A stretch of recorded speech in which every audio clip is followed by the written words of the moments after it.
सत्यनिष्ठ से कह रहा है, हे प्रभु, मैं दुर्वासा ऋषि का शिष्य हूँ, तपोनिष्ठ मेरा नाम है। मैं ब्रह्म क्षेत्र में रहता था, बड़ा दुराग्रही था एवं कर्मनिष्ठ था।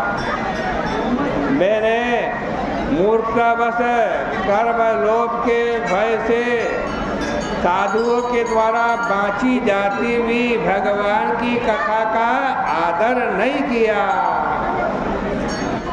और न कर्म एवं कर्म फलों को काटने वाली भगवान की कथाओं का व्याख्यान ही श्रोताओं के लिए थी।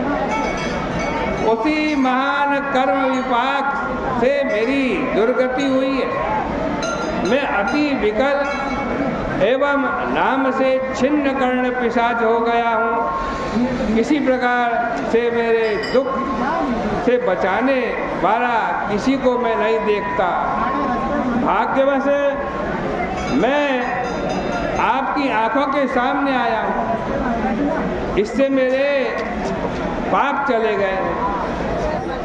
आज मेरे देवता गुरु एवं जो साधु पुरुष है वो लगता है मुझ पर प्रसन्न हुए हैं।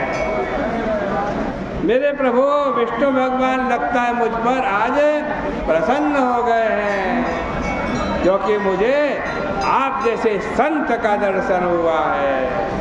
रक्षा कीजिए, रक्षा कीजिए, ऐसा रोता हुआ पृथ्वी पर उसके पैरों पर गिर पड़ा।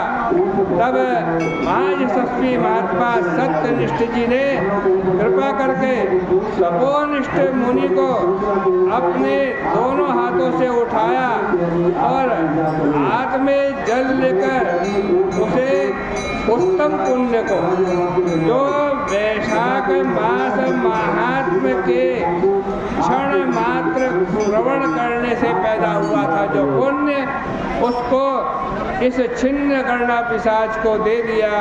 उस पुण्य के प्रभाव से तुरंत सभी अशुभों पापों से वो निर्मुक्त हो गया। पिशाच देह छोड़कर आज दिव्य शरीरधारी हो गया।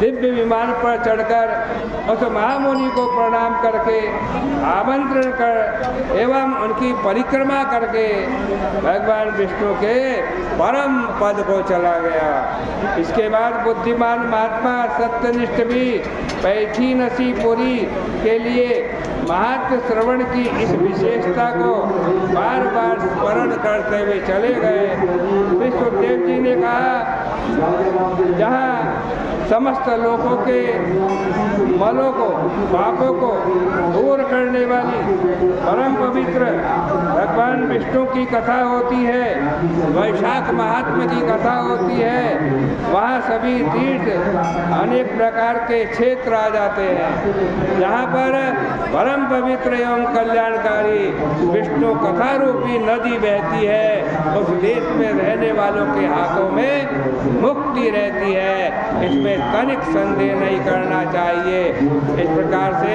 श्री स्कंद पुराणे वैशाख महात्म्ये नारद अम्बरीश संवादे तथा प्रशंसनम नाम पिशाच मुक्ति प्राप्ति नामकम 14वां अध्याय, ये 14वें अध्याय की कथा भगवान के श्री चरणों में अर्पित करते हैं।